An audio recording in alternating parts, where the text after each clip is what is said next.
Good morning mga idol, welcome back to my channel. It's me, Motor Rider. Nandito na naman muli, guguluhin ko na naman yung mga araw na pasensya na kayo. Ang pag-uusapan natin ngayon ay itong battery ni Raider 150 Fi. Ito yung stock na battery ni Raider 150 Fi ko. Low bad na to, dead na talaga to.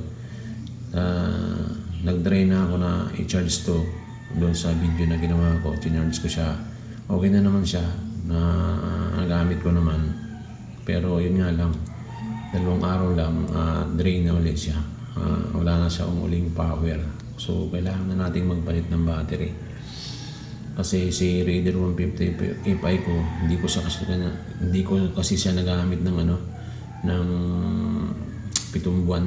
Hindi ko man lang napaandar, kaya siguro dahil doon na drain itong battery na to. Din na din to mga idol. Kaya kailangan na natin palitan. Gusto ko sana ganito rin yung bilhin na ipalit dito sa luma na to. Kaya lang natatakot naman akong bumili sa online kasi nga wala akong mabili dito. Baka kasi pag sa online ma-scam tayo, bigyan tayo ng battery na 50% na lang yung health.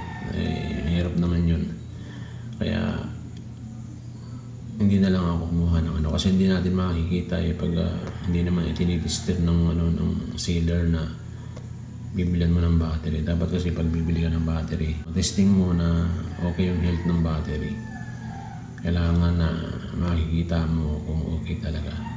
Ayan, dapat kasi talaga pag hindi natin ginagamit yung motor natin ay kailangan paandarin para hindi na di-discharge yung battery. Sayang itong battery na to kasi bago pa to Yung motor ko kasi si Raider 150 Fi ay 6 na taon na yun. Pangalawang bis na akong bumili ng battery na ganito. Ang nabilang ko naman to naman siya. Tiwala naman ako na bagong-bago yung ibinigay sa akin. So ngayon, naghanap ako ng battery na ganito dito sa amin, hindi ako nakakuha. Kaya minabuti kong iba na lang ang bilhin na makikita ko na matitest na okay yung health ng battery. So ayan, wala nang pag-aasa to. Kailangan na itong i-dispose ng maayos battery na yan. So ngayon, ito yung binili ko, ito yung bago. Ayan, Motolite yan. Dito kasi makipansin mo dito sa luma, mayroong dito. Sabi kasi nung binilang ko nitong Motolite battery na ito daw, yung 6 ewan ko kung hindi mag-gets masyado yung paliwanag niya. Basta mayroong pagkakaintindi ko dapat daw dito. May 6 dito Yan, 6 yan. Tapos dito naman sa binili kong battery ng Motolite, yan, makikita naman natin, meron din siyang 6 yan.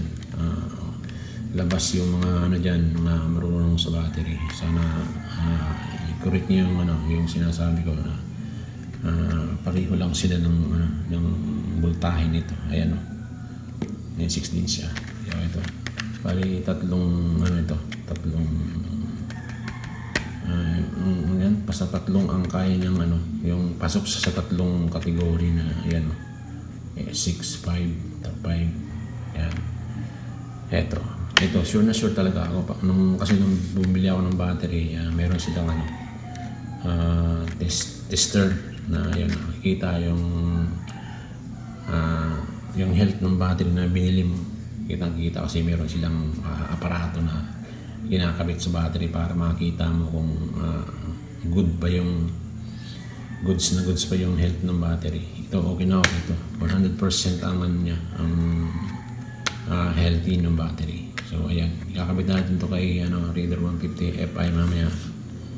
At makikita natin kung malakas pa talaga yung kuryente nito. So paano mga idol, hanggang dito na lang muna. Pag magbibili tayo ng battery, dapat siguraduhin natin na natetest yung battery na bibili natin. Kasi pag nakabili tayo ng 25% o 50% na lang, mahirap na yun. Baka malagay ka sa langanin pag ganun ang nabili mong battery. Dapat makikita mo talaga na yung battery na binili mo ay 100% ang health. Okay?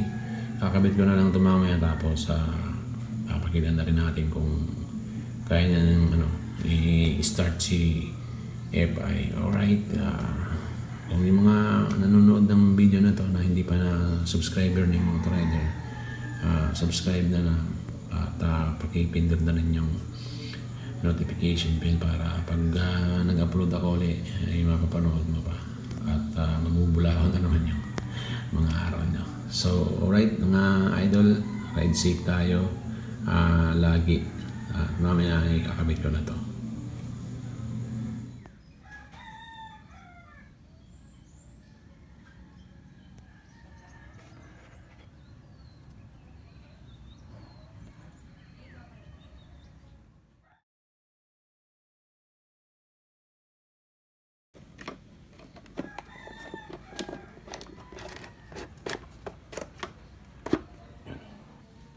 Yan mga idol, pit na pizza. Sabitan natin. Tapos mamaya. Ayan mga idol, nakikabit na natin yung ating bagong battery, Motolite. Susubukan natin kung maganda yung performance, okay?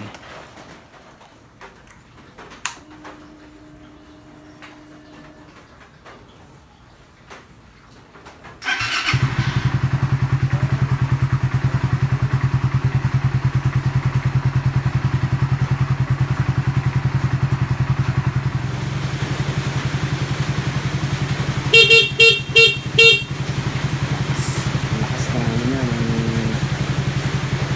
busina, ayan o. Parang din yung mga idol, ang lakas ng busina niya. Tapos yung light yan. Okay. High. Yung driving light. Yung driving light yan. Yung driving light.